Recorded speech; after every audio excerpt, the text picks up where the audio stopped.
અહીં એક કટોરું છે ને આ ચણા અને ચોખાના લોટ છે. દહીં નાખવું તો દહીં પણ નાખી શકાય. દહીં અને પાણી નાખવા કરતાં અમે છાશ જ નાખીએ. ત્યાં જો બોળો મસ્ત આવી ગયો છે, ઉપરથી દેખાય છે. અને આપણે પેલું વાટી લઈએ મરચાં લસણ એકદમ પેસ્ટ. મારું એક જ થાળી જેટલો હતો એટલે મેં બધામાં નાખી દીધા. પણ આપણે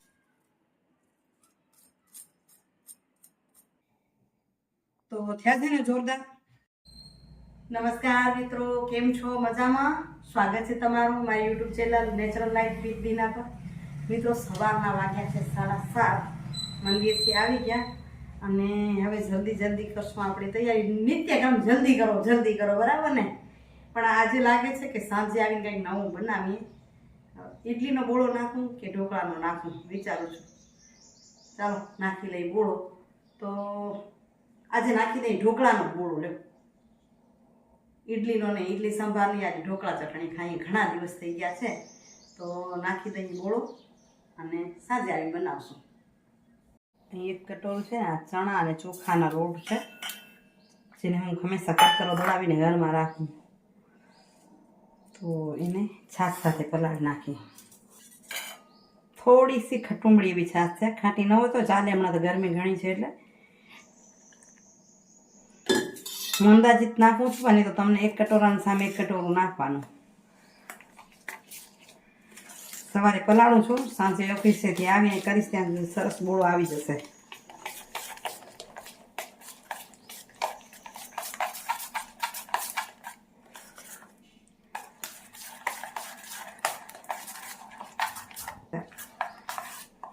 આમ તૈયાર બેટર છે ને એ આવું હોવું જોઈએ.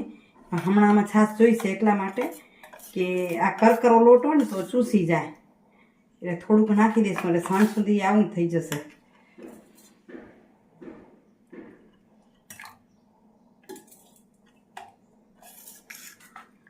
દહીં નાખવું તો દહીં પણ નાખી શકાય. દહીં અને પાણી નાખવા કરતાં અમે છાશ જ નાખીએ એટલે એક રસ હોય ને. છાશ ઘાટી હોય સરસ લાગે. એકદમ ઘાટી છાશ નથી, પણ આમ ઘાટી છાશ છે એટલે સરસ લાગે. પાતળી પણ નથી છાશ, એવી છાશ છે. અને રાખી દઈએ. ગરમી છે એટલે 6-7 કલાકમાં જ બોળો આવી જશે. બોળો અત્યારે જોઈ લઈએ. સાંજના 6:30 થઈ ગયા છે. જો બોળો મસ્ત આવી ગયો છે, ઉપરથી દેખાય છે. વડવડિયા થઈ ગયા હોય. હવે એની માટે કરી તૈયાર. તો અહીં હું એ રીતના ઢોકળા બનાવીશ કે અહીં મરચાં અને લસણમાં થોડુંક આદું નાખી અને કૂટી લઈએ. બોળામાં જે નમક નાખવાનું છે એ હું આમાં નાખી દઈશ અને પીસીશ. નમક નાખી દઈને તો એ કૂટવાનું સરળ રહેશે અને એકદમ સરસ રીતે કૂટાઈ જાય. તો હવે આને આપણે પેલું વાટી લઈએ. તો અહીં આપણું મરચાં અને લસણ સરસ વટાઈ ગયું છે. અહીં આપણે મૂકી દીધું છે તેલ અને કરી લઈ વઘાર. વઘાર કરું તે પહેલાં જો અહીં મેં થાળીને તેલથી ગ્રીસ કરી લીધી છે. અને આ બાજુ મેં ગરમ પાણી મૂકી દીધું છે અને એની અંદર ઉપર કાટલો મૂક્યો અને એની ઉપર લીંબુના છિલકા નાખી દીધા. હવે વઘાર કરીને આપણે બોળાનો વઘાર નાખી દઈએ તો તૈયાર થઈ જાય. બોળો બહુ સરસ આવી ગયો છે. જો બહુ સરસ આવી ગયો છે. તેલ ગરમ થઈ ગયું છે. થોડીક રાઈ નાખશું, ઘણી રાઈ નહીં નાખી. બોળાનો વઘાર છે ને એટલે આમ તો ના નાખી તોય ચાલે, પણ થોડીક નાખશું.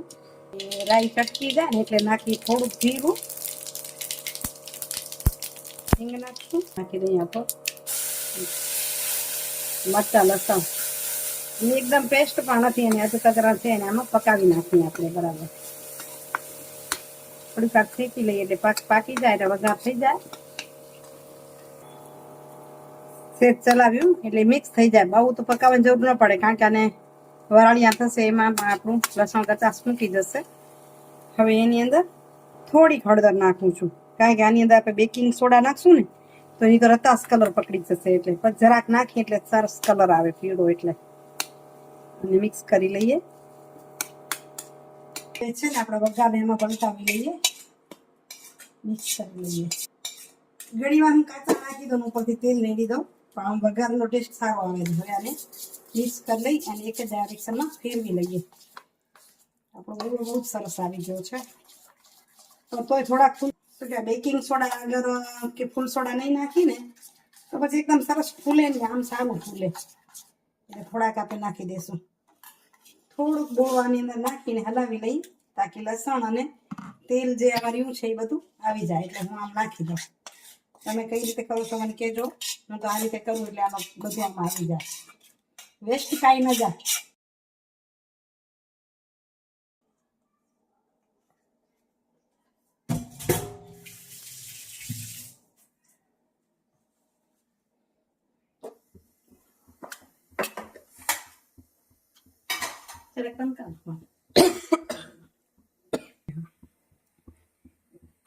એની અંદર થોડીક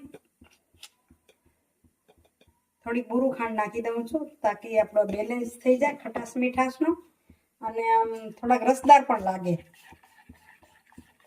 એક જ ડાયરેક્શનમાં ફેરવી લઈશ. અને હવે એની અંદર નાખી દઉં છું 1/4 ચમચી જેટલા બેકિંગ સોડા, અને મીઠા સોડા પણ કે. હવે એને પાછા એક જ ડાયરેક્શનમાં ફેરવી લઈએ, એક્ટિવેટ થઈ જાય અંદરની અંદર. એક જ ડાયરેક્શનમાં ફેરવીએ એટલે જો આમ ફ્લફી થઈને ઉપર આવતું જાય છે. હવે આપણી ગ્રીસ કરેલી થાળી છે અને આપણે મૂકી દઈશું આની અંદર. પાણી જો ગરમ થવા માંડ્યું છે એના પર આપણે ઠાલવી દઈશું. મારું એક જ થાળી જેટલો હતો એટલે મેં બધામાં નાખી દીધા, પણ આપણે જો 2 થાળી કરવાની હોય તો જેટલું આપણે થાળી મૂકીએ એટલામાં જ નાખવાના સોડા. કોટનનું કપડું ભેરવી લીધું છે છીબા પર અને એના પર ઢાંકી દઈશું તાકી પરસેવો ન પડે, એટલે એમ જ ઢાંકી તો પણ ચાલે. અને હવે એને મીડિયમ ટુ એકદમ ફૂલ નથી રાખ્યો, મીડિયમ રાખ્યો છે, પણ સાવ લોય નથી. 20 મિનિટ આપણે એને થવા દઈશું. સિઝનની પેલી કેરી તો એને છોલીને સુધારી લઈએ. 20 મિનિટ થઈ ગઈ ને, થોડીક વારથી બંધ કરી નાખેલું ગેસ એટલે ઓછી વરાળના આપણો હાથ દાજે ને નહીં ચડી ગયા છે બરાબર. જો હાથે નથી અડકતો ને ચપ્પુ પણ ચોખ્ખું આવે છે. ઉતારી લઈ અને 2-3 મિનિટથી બંધ કરી નાખ્યું એટલે હવે એને કાપા પાડી લેવાના છે.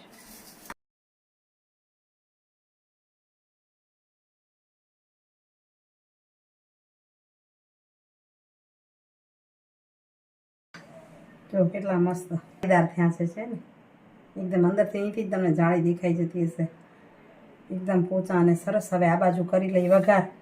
અહીંયા આપણા ચડતા હતા ત્યાં સુધી મેં વઘારની તૈયારી કરી રાખી. 2 મરચાં કાપ સુધારી રાખ્યા છે અને મીઠો લીમડો એકદમ તાજો નથી પણ ચાલશે. આપણે દર વખતે છે ને હું વઘાર ઘણો કરતી હોઉં કઢાઈમાં નાખી. આજે કઢાઈમાં નાખી નહીં કરી, આના પર તડકો નાખશું. તો મેં તેલ લઈ લીધું છે, રાઈ નાખી દઉં, જીરું. તમે હિંગ ખાતા હોય નાખવાની, નહીં તો સ્કીપ કરવાની. અને અહીં લીલા મરચાં. હવે નાખીશ તલ. પહેલાં તલ નાખી દે ઉડવા માંડે. અને લીમડો, તાજો લીમડો તો પહેલો જ ભેગો નાખવાનો, નહીં તો જરાક આમ પાછળ નાખવું કાં પલાળી નાખવાનો. અને અડધી મિનિટ માટે ચડવા દેશું. ને આપણા ઢોકળામાં તો જરાક એમ લાગે ને મીઠું ઓછું થયું છે તો આમાં મીઠું નાખવાનું, નહીં તો મીઠું નહીં નાખી તો ચાલશે. હવે છે ને આને આપણે બધા પર બધા અડી જાય એ રીતે આપણે આમ વેરી દઈશું. તેલ સાથે આવતું જાય એ રીતે લગાવતા જઈએ ને. ભેટી થઈ રહી છે.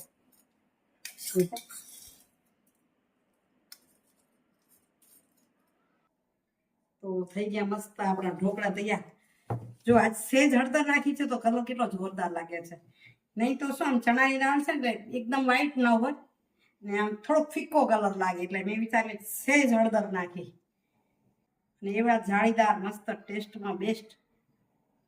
ખાઈ લઈ પછી કરીએ રેસ્ટ. રાત છે એટલે રેસ્ટ કરવી પડશે. તો જલ્દી જમવાનું તૈયાર કરી. આ વર્ષના સિઝનની પહેલી કેરી માણસો ખાતી. અમારા ઘરે પહેલી વહેલી આવી છે. મોટે ભાગે અમે જલ્દી ખાતા નથી કેરી. વાડીમાં શાંખ પડે, કચ્છની કેરી આવે પહેલી પાકી શાંખ પડે. અને લગભગ અમારા ભણીજાની વાડીએ કે નણંદની વાડીએથી કે મારા જેઠાણીના ભાઈની વાડીએથી કે ત્યાંથી આવતી હોય. શાંખ પડે એના પછી મસ્ત ઓર્ગેનિક કેરી મળે એ જ ખાઈએ. પણ આજે ઈચ્છા થઈ એટલે કીધું ચાલો આજે કેરી ખાઈએ અને લઈ આવી બજારમાંથી. બીજા દિવસે સવારે પહોંચ્યા છીએ ગંગેશ્વર મહાદેવના મંદિરે. મંદિરની સફાઈ ચાલુ. મહારાજ ગયા છે બહાર એટલે ચા નાખી દેતા આવતા ચોખા. સાહેબને સંતોષ ન થઈ કારણ કે ભગવાનને નવરાયા તો ખરાબ એકદમ ચોખ્ખું આમ કે ત્રાંપું ચમકવું જોઈએ એવા નાગ દેવતા નથી ચમકતા નહીં. વાંધો ને તોય સરસ થઈ ગયા. હવે આ પોતું રહ્યો આને કેવો હાર્યો આવ્યો એ અહીંયા કરી લે ત્યાં સુધી હું તમને બારે કરી આવું બતાવું. જો ગણેશજી નાહી લીધું. આજે ભગવાનનું કામ એમ કરી નાખ્યું થોડુંક વિશેષ કામ કારણ કે મહારાજ નથી એટલે વધારાનું કામ થાય નહીં તો મહારાજ બધું કરી દે. ભગવાનનું પૂજાનું બધું કાઢી નાખ્યું. જુઓ કેવું છે પિતાંબરી વગર પણ કેમ ચોખ્ખું થાય તમને બતાવું. જો આ ડબ્બીમાં હું નાખીશ લીંબુનું પાણી છે. ગમે ખટાશ ચાલે. કેરીનું આપણે હમણાં અથાણાનું કામ ચાલુ છે તો એ પણ ચાલે. આંબલીનું પાણી પણ ચાલે. કાંઈ પણ ખટાશ અને એની અંદર નાખી દઈશ નમક. સહેજ ડિટર્જન્ટ પાવડર નાખું છું એટલા માટે કે આ બધા ચીકણા હોય ને એટલે. ને આમાં ઓલું પણ નાખી શકાય બેકિંગ સોડા પણ નાખી શકાય. અને હવે આપણે આને ઘસી લઈએ. કેટલીક મેલી છે હવે એના પર લગાવીશ. હવે એક જ હાથે વિડીયો કરવાનો થાય ને ઘરે એવો તો સ્ટેન્ડ કે હોય આપણી પાસે એટલે થોડુંક સરખું ઉતરે નહીં. ટૂંકમાં તમને આ નાખ્યું છે એ જ લગાવીશ આના પર જરા અને પછી તમને ઘસીને બતાવીશ.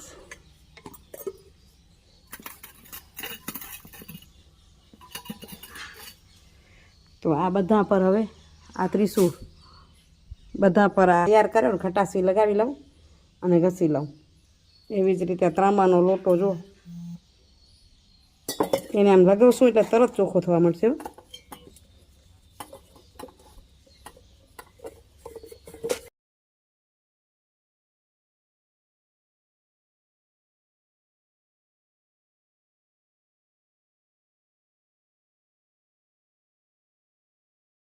મડતું આવે છે અને કલર બદલતો આવે છે.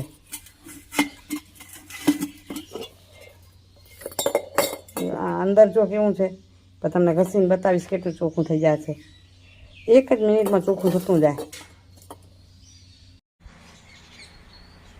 ભોળેનાથ દાદાના બધા સફાઈ ચાલુ છે. લોટો થઈ ગયો સરસ. અને ઘસી ચીકણું બહુ છે એટલે થોડું ટાઈમ તો લાગશે. આપણા ઘરના વાસણ તમે મેં કીધું એ મેથોથી કરવું તરત થઈ જાય.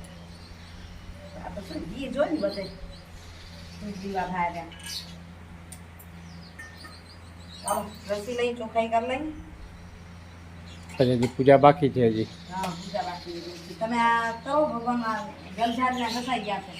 ત્રિશૂળને લગાવવા પાટલો સાફ થઈ ગયો છે. ફૂલ પણ તૈયાર છે ધોયેલા. લોટો તૈયાર છે. તૈયારી કરો ત્યાં સુધી આ ધોઈને તમને આપું. બરાબર. ચોખ્ખો થઈ ગયો અને આરતી પણ થઈ ગઈ ભગવાનની. ઓમ નમઃ શિવાય ઓમ નમઃ શિવાય ઓમ નમઃ શિવાય ઓમ નમઃ શિવાય ઓમ નમઃ શિવાય ઓમ નમઃ શિવાય ઓમ નમઃ શિવાય ઓમ નમઃ શિવાય. ગંગેશ્વર મહાદેવ ભુજ ખારી નદીના દર્શન. ઓમ શ્રી ગંગેશ્વર મહાદેવની જય હો જય હો જય હો.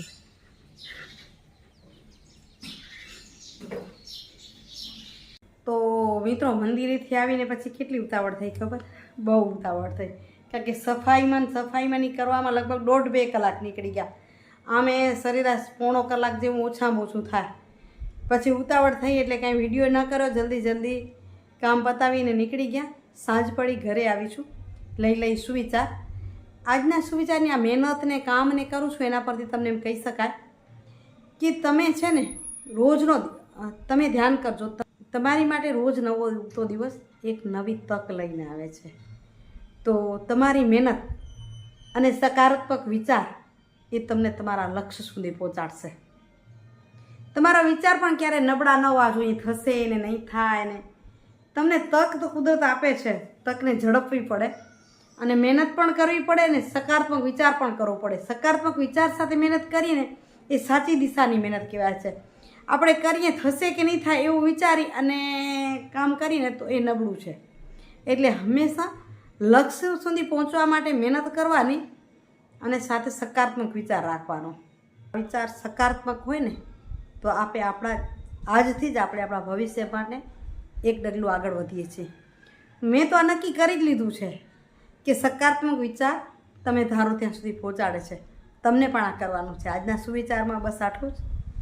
આજનો વિડીયો કેવો લાગ્યો કમેન્ટ કરીને જરૂરથી કહેજો. સારો લાગ્યો તો વિડીયોને લાઇક શેર કરજો. પણ સાથે સાથે કહું છું જે મેં ટિપ્સ આપી છે ને પિતાંબરીની પણ જરૂર નહીં પડે. આ તો અહીંયા થોડુંક બહુ ખરાબ થઈ ગયું હતું મંદિરનું કામ અને મારા જ એકલા ગોરાણીઓ તો થોડુંક વિશેષ સારું થાય. પણ એકલા જ કરતા હોય ને ત્યાં થોડુંક એવું હોય. પણ તમે ઘરના વાસણમાં તમે આ ઉપાય કરી જોજો.